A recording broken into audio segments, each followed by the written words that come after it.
അൽഹംദുലില്ലാഹി നഹ്മദുഹു വനസ്തഈനുഹു വനസ്തഗ്ഫിറുഹു വനസ്തഹ്ദീഹി വനുഅ്മിനു ബിഹി വനതവക്കലു അലൈഹി വനഊദു ബില്ലാഹി മിൻ ശുറൂരി അൻഫുസിനാ വമിൻ സയ്യിആതി അഅ്മാലിനാ മൻ യഹ്ദില്ലാഹു ഫഹുവൽ മുഹ്തദ് വമൻ യുദ്ലിൽ ഫലൻ തജിദ ലഹു വലിയ്യൻ മുർഷിദാ.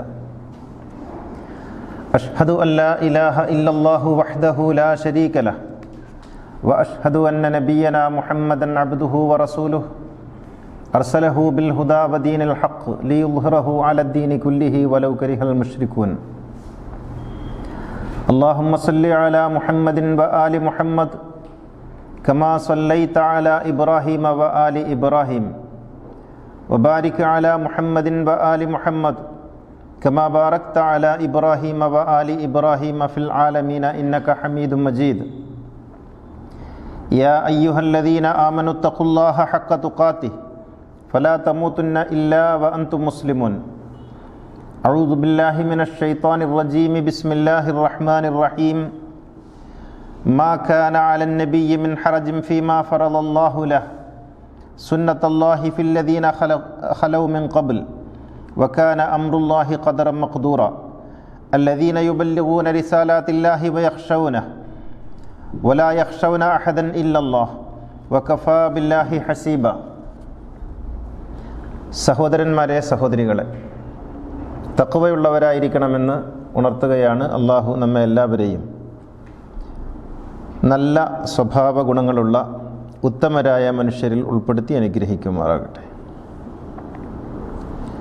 പ്രവാചകൻ്റെ കുടുംബജീവിതത്തെക്കുറിച്ച് പറഞ്ഞു വരികയാണല്ലോ. ഇപ്പോൾ പ്രവാചകൻ ധാരാളം വിവാഹം ചെയ്തിട്ടുണ്ട് എന്ന് പറയുമ്പോൾ ഈ പൗരോഹിത്യം എപ്പോഴും ന്യായീകരണം പറയാറുള്ളത് അത് അവർക്ക് ഒരു ഷെൽട്ടർ കൊടുത്തതാണ്, അവരെ സംരക്ഷിക്കാൻ വേണ്ടി സുരക്ഷിതത്വം നൽകിയതാണ്, അവർക്ക് മറ്റു വഴികളൊന്നും ഇല്ലാതിരുന്നപ്പോൾ പ്രവാചകൻ അവരെ സ്വീകരിച്ചതാണ്, അതൊരു വലിയ മഹാമനസ്കത കാണിച്ചതാണ്, അല്ലാതെ മറ്റ് ആവശ്യങ്ങൾക്ക് വേണ്ടിയൊന്നും ആയിരുന്നില്ല എന്നാണ് ഈ പൗരോഹിത്യം എപ്പോഴും പറയാറുള്ളത്.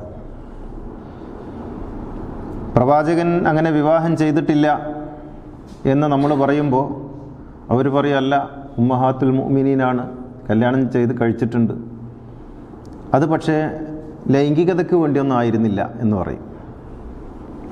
ഇത് കേൾക്കുമ്പോൾ നമുക്കും തോന്നും ശരിയാണല്ലോ, അങ്ങനെയാവാലോ. എന്നാൽ ബുഖാരിയും മുസ്ലിമും ഹദീസ് ഗ്രന്ഥങ്ങളും സീറ ഗ്രന്ഥങ്ങളൊക്കെ വായിക്കുന്ന ഒരാൾക്ക് അങ്ങനെ കരുതാനൊരു ന്യായവുമില്ല. പ്രവാചകൻ വിവാഹം ചെയ്തിട്ടുണ്ട് എന്നവർ പറയുന്നത് ഉറപ്പായിട്ടും ലൈംഗികതയ്ക്ക് വേണ്ടിയാണ്. അത് ബുഖാരിയാണ് പറയുന്നത്. ബുഖാരിയിലെ ഒരു ഹദീസ് നമുക്ക് പരിശോധിക്കാം. ആ ഹദീസിൽ ബുഖാരി മാത്രമല്ല, ബുഖാരിയിലെ 265, 280, 4781, 4917 നമ്പറുകളിലൊക്കെ വന്നിട്ടുള്ള, അതായത് പലതവണ ആവർത്തിച്ച് വന്നിട്ടുള്ള ഒരു ഹദീസ് ഇങ്ങനെയാണ്. മുമ്പ് നമ്മളത് പറഞ്ഞിട്ടുണ്ട്, പക്ഷേ ഈ ഒരു ഡയമെൻഷനിൽ ഞാൻ പറഞ്ഞിട്ടില്ല. അതിങ്ങനെയാണ്: അന്ന നബിയ സല്ലല്ലാഹു അലൈഹി വസല്ലം കാന യത്തൂഫു അലാ നിസാഇഹി ഫിൽ ലൈലത്തിൽ വാഹിദ വലഹു യൗമഇദിൻ 9 നിസ്വ. ഇത് ഒരു റിവായത്താണ്. പ്രവാചകൻ ഒരു ദിവസം രാത്രിയിൽ തൻ്റെ എല്ലാ ഭാര്യമാരുടെ അരികിലും പോയി. അന്ന് 9 ഭാര്യമാരായിരുന്നു ഉണ്ടായിരുന്നത്. ഇങ്ങനെ പറയുമ്പോൾ നമ്മൾ ഈ പൗരോഹിത്യം പറയും, ശരിയാണ്, ഭാര്യമാരുടെ അടുത്ത് പ്രവാചകൻ പോയിട്ടുണ്ട്, അതിനെന്താ കുഴപ്പം? ഇവിടെ അരിയുണ്ടോ, സാധനങ്ങളൊക്കെ ഉണ്ടോ, പട്ടിണിയാണോ, സുഖം തന്നെയല്ലേ എന്നൊക്കെ ചോദിക്കാൻ വേണ്ടി പ്രവാചകൻ പോയിട്ടുണ്ട്, കുഴപ്പമൊന്നുമില്ലല്ലോ എന്ന് പറയും. എന്നാൽ ബുഖാരി പറയുന്നത് കുറച്ചും കൂടി താഴോട്ട് വായിച്ചു നോക്കണം. ശറഹുൽ ബുഖാരിയിലും മറ്റും വായിച്ചു നോക്കണം. അപ്പോൾ കാണാം, വഫീ ഹാദൽ ഹദീസി ഈ ഹദീസിൻ്റെ അടിസ്ഥാനത്തിൽ അനസ് ഇബ്നു മാലിക് പറയുന്നു, അന്ന നബിയ സല്ലല്ലാഹു അലൈഹി വസല്ലം യതൂഫു അലാ നിസാഇഹി ഫിൽ ലൈലത്തിൽ വാഹിദ, പ്രവാചകൻ ഒരു രാത്രിയിൽ തൻ്റെ ഭാര്യമാരുടെ അരികിലൊക്കെ പോയി, ഫയദൂറു അലൈഹിന്ന ജമീഅൻ ലിൽ ജിമാഇ വൽ മുആശറ, പ്രവാചകൻ ഈ ഓരോ സ്ത്രീയുടെ അടുത്തും പോയിട്ട് ഓരോ ഭാര്യയുടെ അടുത്തും പോയിട്ട് വെറുതെ വിശേഷം ചോദിച്ചു വരികയായിരുന്നില്ല, മറിച്ച് അവരുമായി ലൈംഗിക ബന്ധത്തിൽ ഓരോരുത്തരുമായും ലൈംഗിക ബന്ധത്തിൽ ഏർപ്പെട്ടിട്ടാണ് വരാറുണ്ടായിരുന്നത്. മുത്തത്താലിയാത്തിൻ ഫീ ലൈലത്തിൻ വാഹിദ, തുടർച്ചയായി ഒരൊറ്റ ദിവസം തന്നെ നടന്ന ഈ ഏർപ്പാടിനെ കുറിച്ചാണ് ഈ പറയുന്നത് എന്ന് അനസ് പറയുന്നു. അപ്പോൾ ഈ ഷെൽട്ടർ കൊടുക്കാനാണ് വിവാഹം ചെയ്തത് എന്നൊക്കെ പറഞ്ഞിട്ട് ഈ വിവാഹത്തെ ന്യായീകരിക്കുന്ന പൗരോഹിത്യം ഇക്കാര്യത്തിൽ മറുപടി പറയണം. ഇതിൽ 60 വയസ്സുള്ളവരുണ്ട്, 65 വയസ്സുള്ളവരുണ്ട്, 40 വയസ്സുള്ളവരുണ്ട്, 30 വയസ്സുള്ളവരുണ്ട്, ഒക്കെ ഉണ്ട്. എന്നിട്ട് ഒരു രാത്രി പ്രവാചകൻ ഈ ഭാര്യമാരെ മുഴുവനും സമീപിക്കുന്നു. എന്നിട്ട് എന്തിന്? അവരെയൊക്കെ പോകുന്നു ഫയദൂറു അലൈഹിന്ന ജമീഅൻ ലിൽ ജിമാഇ വൽ മുആശറതി മുതതാലിയാത്തിൻ ഫീ ലൈലത്തിൻ വാഹിദ, ഒരൊറ്റ രാത്രിയിൽ ഇവരെ മുഴുവനും ലൈംഗികമായ ബന്ധത്തിൽ ഏർപ്പെടുന്നതിന് വേണ്ടിയായിരുന്നു പ്രവാചകൻ സമീപിച്ചിരുന്നത്. ബുഖാരി കൂട്ടിച്ചേർക്കുന്നു, ബുഖാരിയാണ് കൂട്ടിച്ചേർക്കുന്നത് കേട്ടോ. യദൂറു അലാ നിസാഇഹി ഫിസ്സാഅത്തിൽ വാഹിദ, ഒരു രാത്രി എന്ന് പറയുന്നത് ശരിയല്ല, മറിച്ച് ഒരു മണിക്കൂറിനകമാണ് പ്രവാചകൻ ഇവരെയൊക്കെ സമീപിച്ചത്. മിനൽ ലൈലി വൻ നഹാർ, അത് രാവിലും പകലിലും ഒക്കെ പ്രവാചകൻ ഇങ്ങനെ ചെയ്യാറുണ്ടായിരുന്നു. വഹുന്ന 11, 9 എന്ന് പറഞ്ഞതും ശരിയല്ല, പ്രവാചകൻ 11 ഭാര്യമാരുടെ അടുത്ത് ഒരു മണിക്കൂറിനകം പോയിരുന്നു എന്ന് ബുഖാരി കൂട്ടിച്ചേർക്കുന്നു. അപ്പോഴും നമുക്ക് ഒരു ആനുകൂല്യം കൊടുത്തൂടെ എന്നൊക്കെ തോന്നും. ഒരു മണിക്കൂറിനകം ഇങ്ങനെ സന്ദർശിക്കുമ്പോൾ അത് ഇങ്ങനൊന്നും ആയിരിക്കില്ലല്ലോ എന്ന് നമുക്കൊരു ഒരു ആനുകൂല്യം കൊടുക്കാം, സംശയത്തിൻ്റെ ആനുകൂല്യം എന്ന് പറയാം. അപ്പോൾ അതിൻ്റെ വിശദീകരണം നമുക്ക് കേൾക്കാം. വകാന സല്ലല്ലാഹു അലൈഹി വസല്ലം യഫ്അലു ദാലിക കുല്ലഹു ബിഗുസ്ലിൻ വാഹിദ, ഇവിടെയാണ് പ്രവാചകൻ ഇതൊക്കെ ചെയ്തിരുന്നത് ഒരൊറ്റ കുളിയിലാണ്. കമാ ഫീ റിവായത്തി മുസ്ലിം, മുസ്ലിം ഉദ്ധരിച്ചതുപോലെ ലം യുജദ്ദിദിൻ നബിയ്യു ഗുസ്ലഹു ഫീ കുല്ലി മർറത്തിൻ ലികുല്ലി ഇംറഅത്തിൻ, ഓരോ ഭാര്യയെയും സമീപിക്കുമ്പോൾ വെവ്വേറെ കുളിച്ചിരുന്നില്ല, എല്ലാവർക്കും കൂടി മൊത്തത്തിലൊരു കുളിയായിരുന്നു പ്രവാചകൻ കുളിച്ചിരുന്നത്. റസൂലിനെ കുറിച്ചാണ് പറയുന്നത്, ബുഖാരിയാണ് പറയുന്നത്, മുസ്ലിമാണ് പറയുന്നത്, ജാബിറാണ് ഉദ്ധരിക്കുന്നത്, ശറഹ് മുസ്ലിമിലാണും ശറഹ് ബുഖാരിയിലുമാണ് പറയുന്നത്. ഫതുഹുൽ ബാരി, ഇബ്നു റജബിൻ്റെ ഫതുഹുൽ ബാരിയിലുണ്ട്, ഇബ്നു ഹജറിൻ്റെ ഫതുഹുൽ ബാരിയിലൊക്കെ ഉണ്ട്. ഇക്കാര്യം വളരെ ശ്രദ്ധിക്കേണ്ട സംഗതിയാണ്. ഒരൊറ്റ കുളിയിൽ ഈ രീതിയിൽ പ്രവാചകൻ തൻ്റെ ഭാര്യമാരെ മുഴുവനും സമീപിച്ചിരുന്നു എന്ന് പറയുമ്പോൾ യഥാർത്ഥത്തിൽ പ്രവാചകനെക്കുറിച്ച് സമൂഹത്തിന്, ലോകത്തിന് ബുഖാരിയും മുസ്ലിമും ഇപ്പറഞ്ഞ ഹദീസ് ഗ്രന്ഥങ്ങളും നൽകുന്ന ചിത്രം എന്താണ് എന്നോർക്കണം. അപ്പോൾ എന്തിനാണ് ഈ പണി ചെയ്തത് റസൂല്? അത് വഹാദാ യദുല്ലു, ഇത് ഈ ഹദീസിൻ്റെ ഷറഹിൽ എഴുതുകയാണ്. വഹാദാ യദുല്ലു, ഈ ഹദീസ് പ്രകാരം നമുക്ക് മനസ്സിലാക്കാം അലാ അന്നഹു സല്ലല്ലാഹു അലൈഹി വസല്ലം ഫഅലൽ അംറൈനി ലി ബയാനിൽ ജവാസി ഫിഹിമ, അതായത് കുളിച്ചിട്ടും ചെയ്തിട്ടുണ്ട്, കുളിക്കാതെയും ചെയ്തിട്ടുണ്ട്, ഓരോ പ്രാവശ്യവും വെവ്വേറെ ചെയ്തിട്ടുണ്ട്. ഇങ്ങനെ പല പ്രാവശ്യമായിട്ട് റസൂൽ സംഭവിച്ചിട്ടുണ്ട്. ഒരു മണിക്കൂറിനകം എല്ലാ ഭാര്യമാരെയും സമീപിച്ചിട്ട് ലൈംഗിക ബന്ധത്തിൽ ഏർപ്പെട്ടിട്ടുണ്ട് എന്നുള്ള കാര്യം എന്തിനാണ്? ലി ബയാനിൽ ജവാസി, ഇത് അനുവദനീയമാണ് എന്ന് ജനങ്ങളെ പഠിപ്പിക്കാൻ വേണ്ടിയാണ്.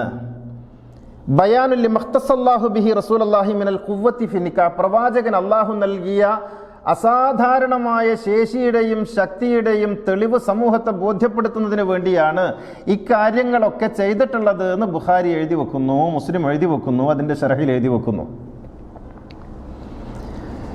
ഇനി ബുഖാരി ഇതിൻ്റെ ശേഷം കൂട്ടിച്ചേർക്കുന്ന മറ്റൊരു കാര്യം കൂടിയുണ്ട്. ഇങ്ങനെ പ്രവാചകൻ 11 ഭാര്യമാരുടെ അടുത്ത് ഒരു മണിക്കൂറിനകം പോയി എല്ലാവരുമായും ലൈംഗിക ബന്ധത്തിൽ ഏർപ്പെട്ടതിനെ കുറിച്ച് സഹാബികൾ പരസ്പരം ചോദിക്കാറുണ്ടായിരുന്നു. ഔക്കാന യുത്തീഖൂനഹു, അല്ല ഇത് നബിക്ക് സാധിക്കുമോ? സഹാബികൾ ചോദിക്കുന്ന ചോദ്യമാണ്. അപ്പോൾ ഖാല, അനസ് പറയുന്നു, കുന്നാ നതഹദ്ദസു, ഞങ്ങൾ സാധാരണ പറയാറുണ്ട്, അന്നഹു ഉഴ്ത്തിയ ഖുവ്വത 30, മൂപ്പർക്ക് 30 ആളുടെ ശക്തിയാണ് എന്ന് പറയാറുണ്ട്. 30 ആളുകളുടെ ശക്തി പ്രവാചകന് നൽകിയിട്ടുണ്ട് എന്ന് ഞങ്ങൾ പരസ്പരം പറയാറുണ്ട് എന്ന് ഒരു സഹാബി പറയുമ്പോൾ ഇതൊക്കെ നിർദോഷമായിട്ട് ബുഖാരി എഴുതി വെച്ചതാണ് എന്ന് പറയണോ, അതല്ല പ്രവാചകന്റെ ഈ പെൺകെട്ട് കഥകൾ പ്രവാചകനെ അപകീർത്തിപ്പെടുത്താൻ വേണ്ടി ഉണ്ടാക്കിയതാണ് എന്ന് വിശ്വസിക്കണോ? ബുദ്ധിയുള്ള മനുഷ്യർ ആലോചിച്ച് നോക്കണം. മുഹമ്മദ് നബി കല്യാണം കഴിച്ചത് ഷെൽട്ടർ കൊടുക്കാനാണ്, അവരെയൊക്കെ സുരക്ഷിതത്വം നൽകാനാണ് എന്ന് പറയുന്ന ആളുകൾ ഈ സംഗതിയെക്കുറിച്ച് എന്ത് പറയുന്നു? 1 മണിക്കൂറിനകം, എന്നിട്ടും തീർന്നില്ല. ഈ 1 മണിക്കൂറിനകം എന്ന് പറഞ്ഞ എന്താണ്? എന്തുകൊണ്ടാണ് പ്രവാചകൻ കുളിക്കാത്തതിന്റെ കാരണം കേൾക്കണോ? കുളിക്കാത്തതിന്റെ കാരണം കേട്ടോ. ഫഇന്ന സാഅത, 1 മണിക്കൂർ എന്ന് പറഞ്ഞാൽ, ഫഇന്ന സാഅത്തൽ വാഹിദ, 1 മണിക്കൂർ എന്ന് പറഞ്ഞാൽ ലാ തത്തസിഉ ലിൽ വത്ഇ 11 മറത്തൻ, 11 സ്ത്രീകളുമായിട്ട് ലൈംഗിക ബന്ധത്തിൽ ഏർപ്പെടാനും മാ ഗുസ്ലി 11 മറത്തൻ, 11 പ്രാവശ്യം കുളിക്കാനും തികയില്ല. അതുകൊണ്ടാണ് പ്രവാചകൻ ഒറ്റ കുളിയിൽ ഒപ്പിച്ചത് എന്ന്. ഇത് എഴുതി വെക്കുന്നത് ഫതുഹുൽ ബാരി, ഇബ്നു റജബിന്റെ ഫതുഹുൽ ബാരി 1-ാം വാള്യം 299-ാം പേജ്. ഇനി പേജ് പറഞ്ഞില്ല, കിതാബ് പറഞ്ഞില്ല എന്നും പറഞ്ഞിട്ട് ഇടങ്ങേറാവണ്ട. ഇബ്നു റജബിന്റെ ഫതുഹുൽ ബാരി 1-ാം വാള്യം 299-ാം പേജിൽ എഴുതുന്നു, 1 മണിക്കൂർ കൊണ്ട് 11 ഭാര്യമാരുടെ അടുത്ത് പോയി പ്രവാചകൻ ലൈംഗിക ബന്ധത്തിൽ ഏർപ്പെട്ടു, എന്നിട്ട് ഒറ്റ പ്രാവശ്യം മാത്രം കുളിച്ചു. കാരണം അങ്ങനെ കുളിക്കാനും ഇതിനും കൂടി സാധിക്കുമായിരുന്നില്ല 1 മണിക്കൂർ കൊണ്ട് എന്ന് എഴുതി വെച്ച കിതാബ് വായിച്ചിട്ട് പറയണം, പൗരോഹിത്യം പറയണം. താടി വെച്ച മുസ്ലിയാക്കന്മാരും താടി വെച്ച മൗലവിമാരും തലയെക്കെട്ട് കെട്ടിയ മൗലവിമാരും ഒക്കെ പറയണം. ഇപ്പൊ നമുക്കെതിരെ ഈ ചില പുരോഹിതന്മാര്, കുട്ടിപ്പുരോഹിതന്മാര് പറയുന്നത് ആയിഷ ബീവി അപകീർത്തിപ്പെടുത്തി, പ്രവാചകനെ അപകീർത്തിപ്പെടുത്തി, അപമാനിച്ചു എന്നൊക്കെയാണ്. സാമാന്യ ജനം ഇതൊക്കെ കേൾക്കുന്നുണ്ട് മുല്ലമാരെ, ഇതൊക്കെ കേൾക്കുന്നുണ്ട്, അവർക്ക് മനസ്സിലാവുന്നുണ്ട് ആരാണ് അപകീർത്തിപ്പെടുത്തിയത്. ഈ ബുഖാരി എന്ന് പറയുന്ന കിതാബും അതിനെ തുടർന്നുള്ള കിതാബുകളും അല്ലേ പ്രവാചകനെ കുറിച്ച് ഇമാതിരി വൃത്തികേടുകൾ എഴുതി വെച്ചത്? ആ എഴുതി വെച്ചത് തെറ്റാണെന്ന് പറയുന്ന നമ്മളാണോ, അതല്ല എഴുതി വെച്ചത് വിശുദ്ധമാണെന്ന് പഠിപ്പിക്കുന്ന നിങ്ങളാണോ? പ്രവാചകനെ സ്നേഹിക്കുന്നത്, പ്രവാചകനെ അപകീർത്തിപ്പെടുത്തുന്നത് ആരാണ് എന്ന് മാത്രമല്ല, നമുക്കെതിരെ ഈ കഴിഞ്ഞ ദിവസം ബാംഗ്ലൂരിൽ നിന്ന് ഒരു നോട്ടീസ് ഇറങ്ങി. അതിൽ CH മുസ്തഫയെ കുറിച്ച് പറയുന്നത് പ്രവാചകൻ തീർച്ചയായിട്ടും ചെയ്തതും പ്രവാചകൻ തീർച്ചയായിട്ടും പറഞ്ഞതുമായ സ്വഹീഹായ കാര്യങ്ങൾ മാത്രമുള്ള ബുഖാരിക്കെതിരെ പറയുന്നു CH മുസ്തഫ എന്നാണ്. അത് തന്നെയാണ് ഞങ്ങൾക്കും പറയാനുള്ളത്. പ്രവാചകൻ ചെയ്യാത്തതും പ്രവാചകൻ പറയാത്തതും പ്രവാചകന് ചേരാത്തതും എഴുതി വെച്ച കിതാബിന്റെ പേരാണ് ബുഖാരി. അതുകൊണ്ട് ആ ബുഖാരി ഒരു മുസ്ലിമിന് അംഗീകരിക്കാൻ കഴിയില്ല, കണ്ണടച്ച് അംഗീകരിക്കാൻ കഴിയില്ല. ബുഖാരിയിൽ ശരിയായതില്ലെന്ന് ചോദിച്ചാൽ ബുഖാരിയിൽ ശരിയായതുണ്ട്, പക്ഷേ ശരിയായതിനേക്കാൾ കൂടുതൽ തെറ്റായതാണുള്ളത്. ബുഖാരി അംഗീകരിക്കാൻ നമുക്ക് കഴിയില്ല, കാരണം നമുക്ക് പ്രവാചകനാണ് വലുത്, മുഹമ്മദ് നബിയാണ് വലുത്, ബുഖാരി അല്ല. നമുക്ക് ഈ കിതാബല്ല വലുത്, ഖുർആനാണ്. അതുകൊണ്ട് ബുഖാരിയിലുള്ള മുഹമ്മദ് നബി അല്ല, ഖുർആനിലുള്ള മുഹമ്മദ് നബിയാണ് നമുക്ക് വേണ്ടത്. അപ്പോൾ ഈ വാദം പൊളിഞ്ഞില്ലേ? ഏത് വാദം? ഷെൽട്ടർ കൊടുക്കാൻ വേണ്ടി കുറെ കല്യാണം കഴിച്ചു, സുരക്ഷിതത്വം നൽകാൻ വേണ്ടി കുറെ കല്യാണം കഴിച്ചു എന്നുള്ള വാദം തെറ്റാണ്. നിങ്ങൾ പറയുന്നതിനനുസരിച്ച്, നിങ്ങളുടെ കിതാബ് അനുസരിച്ച് മുഹമ്മദ് നബി ഈ 11 ഭാര്യമാരെയും ഒരൊറ്റ ദിവസം ഒരു മണിക്കൂറിനകം ലൈംഗിക ബന്ധത്തിൽ ഏർപ്പെട്ടിരുന്നു എന്നാണ്. ഇനി നോക്കാം. അപ്പൊ ഈ കല്യാണം കഴിക്കുന്ന കഥകളൊക്കെ കൊണ്ടുവരുന്നത് ഈ ഹദീസ് ആയിഷ ബീവിയും കൂടി പറഞ്ഞതാണ് കേട്ടോ. ആയിഷ ബീവിയുടെ പേരിലുണ്ട്. അപ്പോൾ ആയിഷ ബീവി എന്തിനാ കൊണ്ടുവന്നത്? ഇനി ആയിഷ ബീവി ഭാര്യയാണെന്ന് പറയുന്നതിന്റെ പല കാരണങ്ങളും ഞാൻ പറഞ്ഞല്ലോ. ഇനി ഒരു കാരണം കൂടി പറയാം. പ്രവാചകന് സിഹർ ബാധിച്ച ഹദീസ് റിപ്പോർട്ട് ചെയ്തത് ആയിഷ ബീവിയാ. സിഹർ ബാധിച്ചിട്ട് എന്താ ചെയ്തത്? എന്താ സംഭവിച്ചത്? നബിക്ക് മാനസിക വിഭ്രാന്തി ഉണ്ടായി. ബുഖാരിയില് മുസ്ലിമില് ഒക്കെ എഴുതി വെച്ചു മുഹമ്മദ് നബിക്ക് മാനസിക വിഭ്രാന്തി. അവിടെയും ലൈംഗികത കൊണ്ടുവന്നു, അവിടെയും ഭാര്യമാരെ കൊണ്ടുവന്നു. എന്ന് വെച്ചാൽ മുഹമ്മദ് നബിയെ കുറിച്ച് പറയാൻ മുഴുവനും ഇവർ ഭാര്യമാരെന്ന് പറയുന്ന ബിംബങ്ങളെ ഉപയോഗപ്പെടുത്തി. ആ ഹദീസ് കേൾക്കണം നിങ്ങൾക്ക്. ആയിഷ ബീവി റിപ്പോർട്ട് ചെയ്യുന്നു. അന്ന ആയിഷ, ഇത് ബുഖാരിയിലെ 5432, 5765 തുടങ്ങിയ നമ്പറുകളിൽ ഒന്നിലധികം തവണ റിപ്പോർട്ട് ചെയ്ത ഹദീസാണ്. ആയിഷ ബീവി പറയുന്നു, കാന റസൂലുള്ള, പ്രവാചകന് സിഹർ ബാധിച്ചു, മാരണം ബാധിച്ചു, കൂടോത്രം ബാധിച്ചു പ്രവാചകന്. എങ്ങനെ? ഹത്താ കാന യറാ അന്നഹു യഅതി നിസാ വലാ യഅതിഹിന്ന. പ്രവാചകൻ ഭാര്യമാരെ സമീപിച്ചു, പക്ഷേ സമീപിക്കാറുണ്ട്, പക്ഷെ നബിക്ക് ഭാര്യമാരെ സമീപിച്ചില്ല എന്ന് തോന്നും. ഭാര്യമാരെ സമീപിക്കൂല, സമീപിച്ചു എന്ന് തോന്നും. ഇവിടെയൊക്കെ ഭാര്യയാണ് വിഷയം, ഇവിടെയൊക്കെ ലൈംഗികതയാണ് വിഷയം. ഖാല സുഫിയാൻ, എന്നിട്ട് സുഫിയാൻ ഇതേക്കുറിച്ച് പറയുന്നു, ഹാദാ അശദ്ദു മാ യകൂനു മിന സിഹർ. ഇത് കൂടോത്രത്തിൽ വെച്ച് വലിയ കൂടോത്രമാണ്. ഇതാക്കാന കഥ. മുഹമ്മദ് നബിക്ക് മതിഭ്രമം ബാധിച്ചു, ചിത്തഭ്രമം ബാധിച്ചു, മാനസിക രോഗമുണ്ടായി. എന്നിട്ട് എന്താ ഉണ്ടായത്? ചെയ്യാത്ത പണി ചെയ്തു എന്ന് തോന്നും, ചെയ്ത പണി ചെയ്തില്ല എന്ന് തോന്നും. യുഹയ്യലു, പ്രവാചകന് ചിത്തഭ്രമം ഉണ്ടായി എന്നാണ്. അപ്പൊ അത് ലൈംഗികതയുമായി മാത്രം ബന്ധപ്പെടുത്തേണ്ടത് എന്തിനാ മൗലവി? അതെല്ലാത്തിലും പറ്റൂലേ എന്നാണ് ചോദ്യം. പറയാം, തീർന്നിട്ടില്ല. ഫകാന യുഹയ്യലു ഇലൈഹി അന്ന ഇൻദഹു ഖുദ്റത്തുൻ അലാ ഇത്യാനി ഇഹ്ദാ നിസാഇഹി. നോക്കണം, ഉംദത്തുൽ ഖാരി ശറഹുൽ ബുഖാരി, ശറഹു ബുഖാരിയുടെ ശറഹായ ഉംദത്തുൽ ഖാരിയിൽ എഴുതുന്നു, ഫകാന യുഹയ്യലു ഇലൈഹി, പ്രവാചകന് ഭ്രമമുണ്ടായി, അന്ന ഇൻദഹു ഖുദ്റത്തുൻ അലാ ഇത്യാനി നിസാഇഹി, ഭാര്യയെ സമീപിക്കാൻ തനിക്ക് ശേഷിയുണ്ട് എന്ന് പ്രവാചകൻ വിചാരിച്ചു. ഫഇദൻ മാഹും ബിഹാജ മാ ഹമ്മ ബിഹാജ, അങ്ങനെ പ്രവാചകൻ ഇതിങ്ങനെ ഓർക്കുമ്പോഴൊക്കെ അജിസ അൻദാലിക, പ്രവാചകന് ശക്തി ഇല്ലാണ്ടായി. 30 ആൾക്കാരുടെ ശക്തി ഉണ്ടെന്ന് പറഞ്ഞ നബിക്ക് സിഹർ ബാധിച്ചപ്പോൾ ശക്തി ഇല്ലാണ്ടായി. ഹത്താ കാന യുഖയ്യലു ഇലൈഹി അൻ യഫ്അല ശൈഅ വമാ യഫ്അലുഹു, നബിക്ക് ചെയ്തു എന്ന് തോന്നും, ചെയ്തിട്ടില്ല. ആരെക്കുറിച്ചാണ് ഇത് പറയുന്നത് എന്ന് ഓർക്കണം. ലോകത്തിന് വെളിച്ചം നൽകാൻ വേണ്ടി ദൈവം തമ്പുരാൻ നിയോഗിച്ചയച്ച ഒരു മഹാഗുരുവിനെ കുറിച്ച് ഇപ്പറഞ്ഞ ബുഖാരി എഴുതി വെക്കുന്നു. അപ്പം എന്തിനാ പെണ്ണ് കെട്ടിച്ചത്? ഇത്രയും പെണ്ണ് പ്രവാചകന് ഉണ്ട്, പ്രവാചകന് ഭാര്യമാരുണ്ടെന്ന് പറഞ്ഞതിന് രഹസ്യം മനസ്സിലായില്ലേ? പ്രവാചകന് മതിഭ്രമം ബാധിച്ചു, പ്രവാചകൻ മാനസിക രോഗിയായിരുന്നു, പ്രവാചകന് ചിത്തഭ്രമം ഉണ്ടായിരുന്നു എന്നൊക്കെ പറയാൻ ആയിഷ എന്ന് പറഞ്ഞ ബിംബം വേണം, ഭാര്യമാര് വേണം. ഇതിനു വേണ്ടിയാണ്. അങ്ങനെ നബി ചെയ്യാത്തത് ചെയ്തു എന്നും ചെയ്തിട്ടില്ല എന്നൊക്കെ തോന്നി.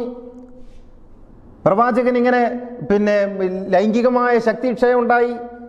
ലൈംഗികമായ ശക്തി ഉണ്ട്, 30 ആൾക്കാരുടെ ശക്തി ഉണ്ടെന്ന് കുറച്ചപ്പുറത്തെ പേജിൽ പറഞ്ഞു വെച്ചിട്ടുള്ളൂ.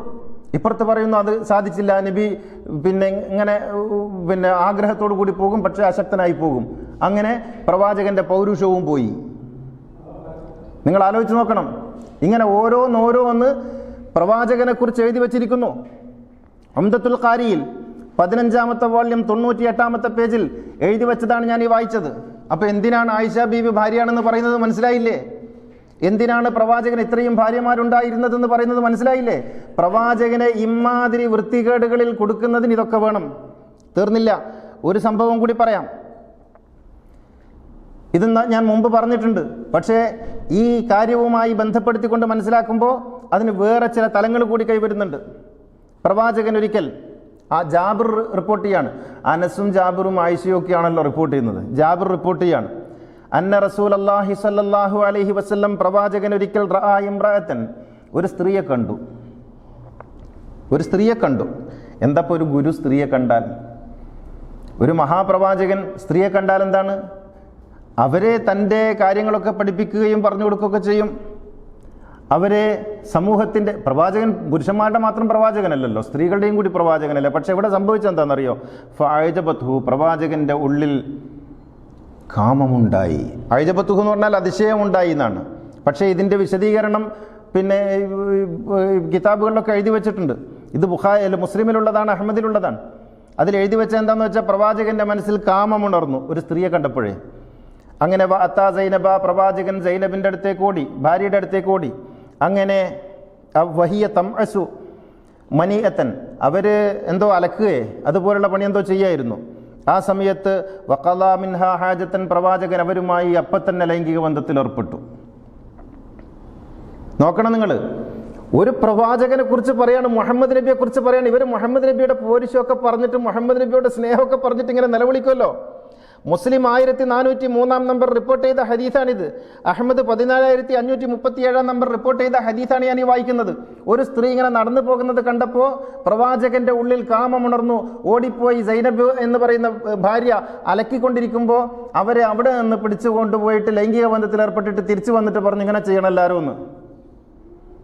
തീർന്നില്ല. ഖാലൽ ഉലമാഉ, ഈ ഹദീസിന്റെ അടിസ്ഥാനത്തിൽ പണ്ഡിതന്മാർ പറയുന്നു. ശറഹുൻ നവവിയിൽ, ഇമാം നവവിയുടെ ശറഹ് മുസ്ലിമിൽ എഴുതുന്നു, നവവി പറയുന്നു, ഉലമാക്കൾ പറഞ്ഞിരിക്കുന്നു, ഇന്നമാ ഫഅല ഹാദാ ബയാനൻ ലഹും അന്നഹു ലാ ബഅസ ബിത്വലബിർ റജുലി ഇംറഅതഹു ഇലൽ വിഖാഇ ഫിന്നഹാരി വഗൈരിഹി വഇൻ കാനത മുസ്തഖില.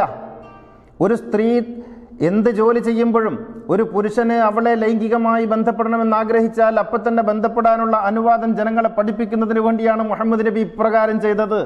ലി അന്നഹു, കാരണം ഇദാ ഗലബത്ത് അലർ റജുലി ശഹ്വ, ഒരു പിന്നെ ലൈംഗികമായ വികാരം പുരുഷനിൽ ഉണർന്നു കഴിഞ്ഞാൽ യതലററു ബിത്തഖീരി, അത് പിന്തിക്കാൻ പാടില്ല, പിന്തിച്ചാൽ പ്രയാസം ഉണ്ടാകും. ഫി ബദനിഹി ഔ ഫി ഖൽബിഹി വബസരിഹി, അവന് മാനസികമായും ശാരീരികമായിട്ടൊക്കെ പല പ്രശ്നങ്ങളും ഉണ്ടാകും എന്നുള്ളത് കൊണ്ട് അപ്പം തന്നെ തീർത്ത് കളയണം. അത് കാണിച്ചു കൊടുക്കാൻ വേണ്ടിയാണ് പ്രവാചകൻ ഇത് ചെയ്തത് എന്ന് എഴുതി വച്ചിരിക്കുന്നു ഇമാം നവവിയുടെ ശറഹ് മുസ്ലിമിൽ. ഇനി നിങ്ങൾ പറ, എന്തിനാ കല്യാണം കഴിച്ചത് നബി? ഇനി ഷെൽട്ടർ വാദം കൊണ്ടുവന്നിട്ട് കാര്യമില്ല. എങ്കിൽ അറിയണം കൂട്ടരെ, മുഹമ്മദ് നബി അങ്ങനെ കല്യാണം കഴിച്ചിട്ടില്ല. ഇത്രയും വിവാഹം ചെയ്തയാളുടെ പേരല്ല. ഈ വിവാഹം ചെയ്തു എന്ന് പറയുന്നത് ഇവന്മാർ എഴുതി വെച്ച കിതാബിലാണ്. ഇവന്മാരുണ്ടാക്കിയ മുഹമ്മദാണ് കല്യാണം കഴിച്ചത്. അള്ളാഹു അയച്ച മുഹമ്മദ് അത്ര കല്യാണം കഴിച്ച ആളല്ല.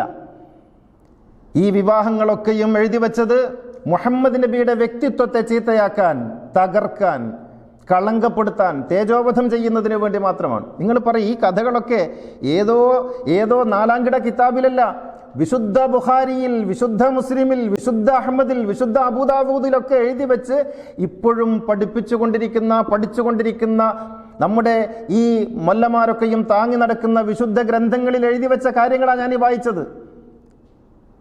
ഇത് എഴുതി വെച്ചത് ഏതെങ്കിലും ഒരു ഏഴാം കിടക്കാരനെ കുറിച്ചല്ല, മുഹമ്മദ് നബിയെ കുറിച്ചാണ്. നിങ്ങൾ ആലോചിച്ച് നോക്കണം. റസൂലിൻ്റെ അടുത്ത് ഒരു സ്ത്രീ എങ്ങനെയാണ് ധൈര്യത്തിൽ പോവുക? ഒരു സ്ത്രീയെ ദൂരെ നിന്ന് കാണുമ്പോഴേക്കും കാമം ഉണരുന്ന ഇവരെഴുതി വെക്കുന്ന മുഹമ്മദിൻ്റെ അടുത്തേക്ക് ഒരു സ്ത്രീ എങ്ങനെ ധൈര്യത്തിൽ പോകും? എങ്ങനെയാണ് ഖുർആൻ വിശ്വസിക്കാൻ പറ്റുക? കാരണം മതിഭ്രമത്തിൻ്റെ, ചിത്തഭ്രമത്തിൻ്റെ, ഭ്രാന്തിൻ്റെ ഒരു അവസ്ഥ പ്രവാചകന് കടന്നു പോയിട്ടുണ്ടെന്ന് പറഞ്ഞാൽ, അങ്ങനെയുള്ള ഒരു പ്രവാചകൻ ആ അവസ്ഥയിൽ പറഞ്ഞ ഖുർആനിൻ്റെ അവസ്ഥ എന്തായിരിക്കും? അപ്പോൾ ഇവരുടെ ഉന്നം എന്താണ്? ഇവരുടെ ഉദ്ദേശം എന്താണ്? ഖുർആനിലടക്കം സംശയം ജനിപ്പിക്കുക എന്നുള്ളതല്ലേ?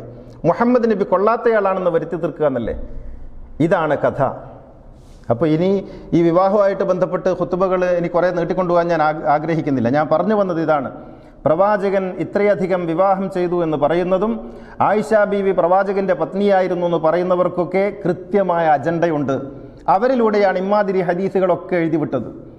ഈ രീതിയിൽ പ്രവാചകന്റെ വ്യക്തിത്വത്തെ ഇല്ലാതാക്കാൻ ശ്രമിച്ചത്. അപ്പം അത്രയധികം കല്യാണം കഴിച്ചു എന്ന് പറഞ്ഞെങ്കിലല്ലേ ഇതൊക്കെ പറയാൻ പറ്റുള്ളൂ. സൈനബിൻ്റെ അടുത്തേക്ക് ഓടിപ്പോയി എന്ന് പറയണമെങ്കിൽ സൈനബ് എന്ന് പറഞ്ഞൊരു ഭാര്യ അവിടെ ആദ്യം വേണം.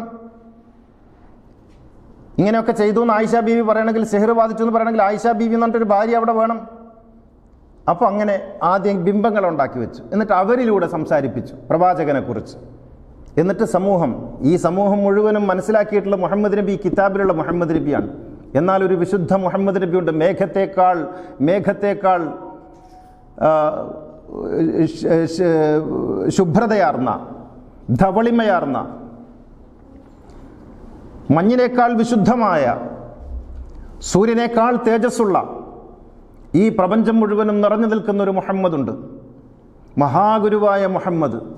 ആ മുഹമ്മദ് ഖുർആനിലാണുള്ളത്. അതിന് വിരുദ്ധമായ ഒരു മുഹമ്മദാണ് ബുഖാരിയിലുള്ളത്. ഇനി ഏത് മുഹമ്മദിനെ വേണമെന്ന് തീരുമാനിക്കേണ്ടത് അവരവരാണ്. അള്ളാഹു അനുഗ്രഹിക്കുമാറാകട്ടെ.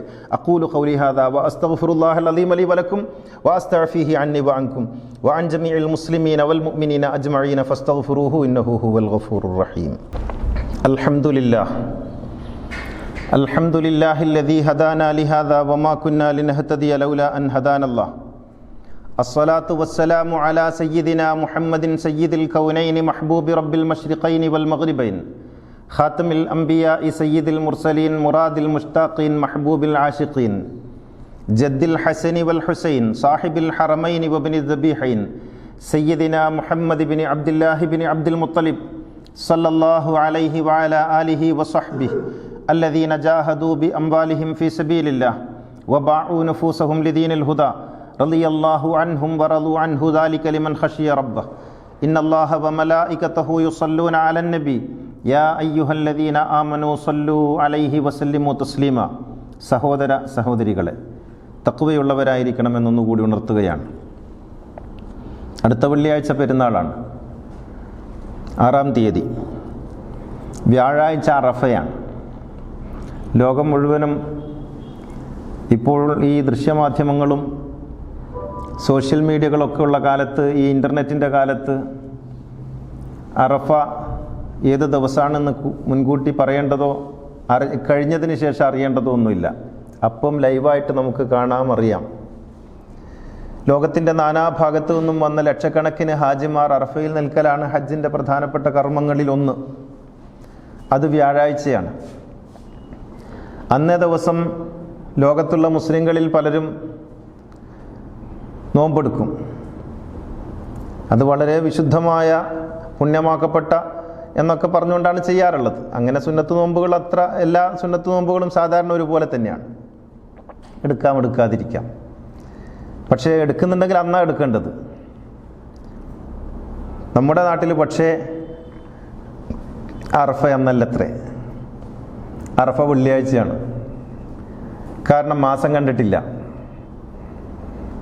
നമ്മുടെ ഈ മുക്കാക്കാശിന് ശമ്പളത്തിന് നിൽക്കുന്ന കാളിമാർ കണ്ടാലാണത്രേ ചന്ദ്രൻ മാനത്ത് പിറക്കുക.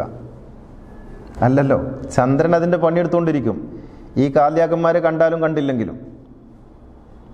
കാപ്പാടും പിന്നെ കൂട്ടായിലും അല്ല, ചന്ദ്രൻ പറക്കുന്നത് ആകാശത്താണ്. ലോകം മുഴുവനും കിഴക്ക് ഭാഗത്തുള്ള, നമ്മുടെ ഇന്ത്യയുടെ കിഴക്ക് ഭാഗത്തുള്ള മലേഷ്യ വെള്ളിയാഴ്ച പെരുന്നാൾ, പടിഞ്ഞാറ് ഭാഗത്തുള്ള സൗദി അറേബ്യ വെള്ളിയാഴ്ചയാണ് പെരുന്നാൾ. അതിനിടക്കുള്ള നമ്മുടെ നാട് കാളിയാക്കന്മാർ പെരുന്നാൾ ശനിയാഴ്ചയാക്കി. ലോകമേ ഉണരണം. ഈ പൗരോഹിത്യം നിങ്ങളെ അന്ധതയിലേക്ക് നയിക്കുന്നു, നിങ്ങളെ അജ്ഞതയിലേക്ക് നയിക്കുന്നു, നിങ്ങളെ അബദ്ധങ്ങളിലേക്ക് നയിക്കുന്നു. സംഘടനയുടെയും മദ്ഹബിൻ്റെയും പേര് പറഞ്ഞ് ഈ വിഡ്ഢിക്കൂട്ടങ്ങൾക്ക് പോകാനാണ് നിങ്ങളുടെ തീരുമാനമെങ്കിൽ പൊയ്ക്കൊള്ളുക എന്നല്ലാതെ മറ്റെന്ത് പറയാൻ. കയ്യിലൊരു ഡിവൈസ് ഉണ്ടല്ലോ, മൊബൈൽ. ആ മൊബൈലിൽ നോക്കിയാൽ അറിയാം ഇപ്പോൾ ചന്ദ്രൻ എത്ര പ്രായമുണ്ടെന്ന്, ഇപ്പോൾ ചന്ദ്രൻ എവിടെയാണെന്ന്. ആ ഡിവൈസിൽ നോക്കിയല്ലേ നിങ്ങൾ കാര്യങ്ങളൊക്കെ മനസ്സിലാക്കുന്നത്. അതിൽ നോക്കിയാൽ അറിയാം. കറന്റ് ഫേസ് ഓഫ് മൂൺ എന്നടിച്ചാൽ ഇന്നത്തെ ചന്ദ്രൻ്റെ അവസ്ഥ അറിയാം. അപ്പം 10ാമത്തെ കല എവിടെ ഏത് ദിവസമാണ് വരുന്നതെന്നറിയാം. അപ്പം മനസ്സിലാകും അത് വെള്ളിയാഴ്ചയാണെന്ന്. എന്നിട്ട് ഈ കാളിയാക്കന്മാർ കണ്ടു കണ്ടില്ല എന്ന് പറഞ്ഞിട്ട് വലിയ വായിൽ വർത്താനം പറയുമ്പോൾ ഈ വിഡ്ഢികളായ പൗരോഹിത്യത്തോടൊപ്പം വിഡ്ഢികളായി സഞ്ചരിക്കുവാൻ എന്തിനാണ് വെറുതെ നമുക്ക് അള്ളാഹു നൽകിയിട്ടുള്ള ബുദ്ധി പണയം വെച്ച് നിന്നു കൊടുക്കുന്നത്? വെള്ളിയാഴ്ചയാണ് പെരുന്നാൾ. ലോകത്തോടൊപ്പം ആഘോഷിക്കുക. ലോകം കാര്യങ്ങൾ മനസ്സിലാക്കി തുടങ്ങി. പക്ഷെ ഇപ്പോഴും നമ്മൾ ഈ പൗരോഹിത്യത്തിൻ്റെ പിറകെ ഓടുകയാണ്. എന്താണ് അസ്ട്രോണമി എന്നറിഞ്ഞിട്ടില്ല, എന്താണ് നക്ഷത്രശാസ്ത്രം എന്നറിഞ്ഞിട്ടില്ല, എന്താണ് ഗോളശാസ്ത്രം എന്നറിഞ്ഞിട്ടില്ലാത്ത, വെറും നിസ്കാരത്തിൻ്റെ ഫർളും ഷർത്തും മാത്രം പഠിച്ച് വലിയ തലപ്പാവും കെട്ടി വലിയ താടിയും നീട്ടി വന്നിട്ട് ഈ ഗോളശാസ്ത്രത്തെക്കുറിച്ച് പറയുന്ന ആളുകളുണ്ടല്ലോ. ഒരു കാര്യം പറയുമ്പോൾ ആ കാര്യത്തെക്കുറിച്ച് പഠിക്കണ്ടേ? അസ്ട്രോണമിയെക്കുറിച്ച് പഠിക്കാത്തവനെങ്ങനെ മാസപ്പിറവിയെക്കുറിച്ച് സംസാരിക്കും? അത് ശാസ്ത്രം പറയേണ്ടതല്ലേ? വാങ്ക് വിളിക്കേണ്ടത് എങ്ങനെയാ?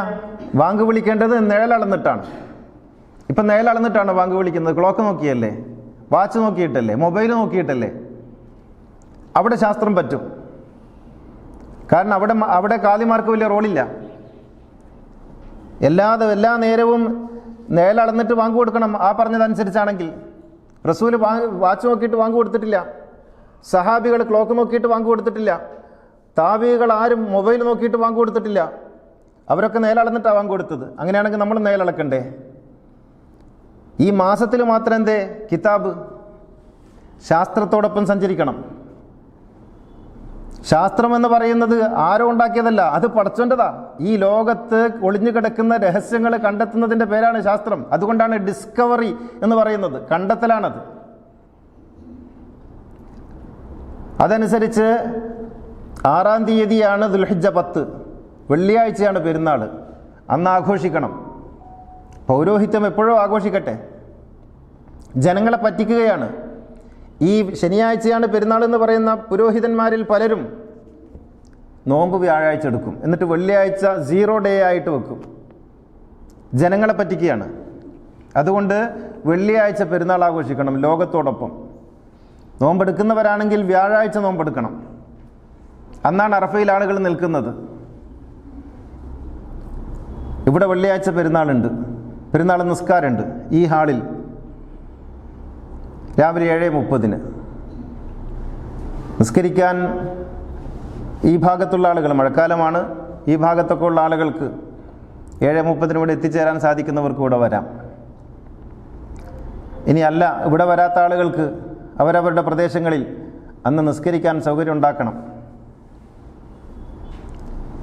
നാട്ടുകാർ ആഘോഷിക്കുമ്പോൾ ആഘോഷിക്കുക എന്ന് പറയുന്നത് കേൾക്കാൻ നല്ല സുഖമാണ്. പക്ഷേ ഇവരുടെ ഈ തോന്നിവാസത്തിന് കൂട്ടുനിൽക്കലും കൂടിയായി പോകും. അത് ഇവരുടെ ഈ തോന്നി തരത്തിന് കൂട്ടുനിൽക്കലായി പോകും.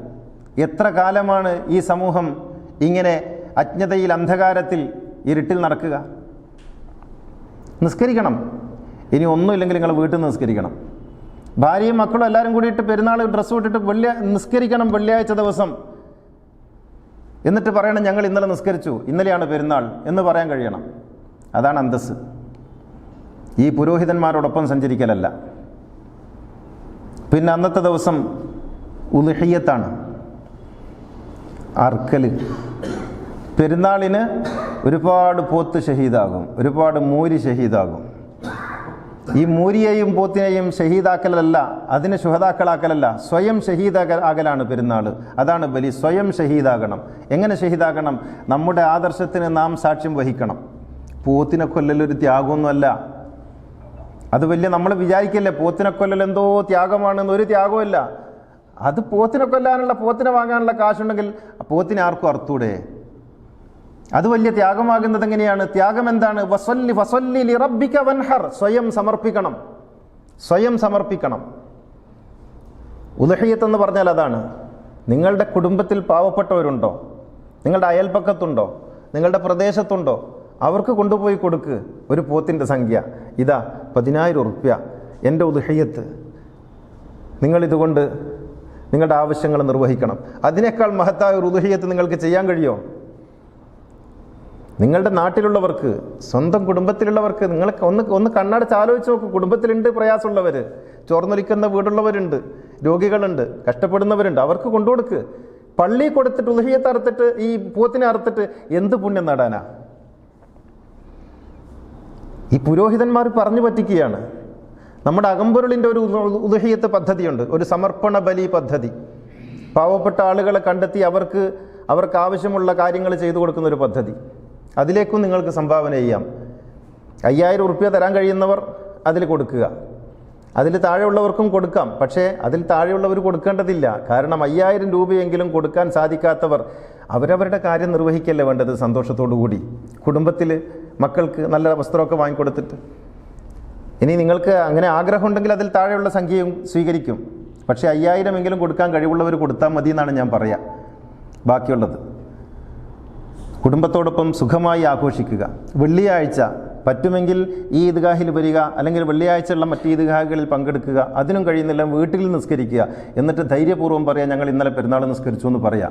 ഈ നാട്ടുകാരുടെ കൂട്ടത്തിൽ കൂടി സ്വയം വിഡ്ഢിയാകാൻ ശ്രമിക്കാതിരിക്കുക. അള്ളാഹു അനുഗ്രഹിക്കുമാറാകട്ടെ. അല്ലാഹുമ്മ ഗ്ഫിർ ലിൽ മുഅ്മിനീന വൽ മുഅ്മിനാത്ത് വൽ മുസ്ലിമീന വൽ മുസ്ലിമാത്ത് അൽ അഹ്യാഇ മിൻഹും വൽ അംവാത്ത് ഇന്നക മുജീബുദ് ദഅവാതി വഖാദിൽ ഹാജാത്ത് طيب ثراهم وجعل الجنة مأواهم ربنا آتنا في الدنيا حسنة وفي الآخرة حسنة وقنا عذاب النار ربنا اغفر لنا ولإخواننا الذين سبقونا بالإيمان ولا تجعل في قلوبنا غلا للذين آمنوا ربنا إنك رؤوف رحيم وآخر الدعاء الحمد لله.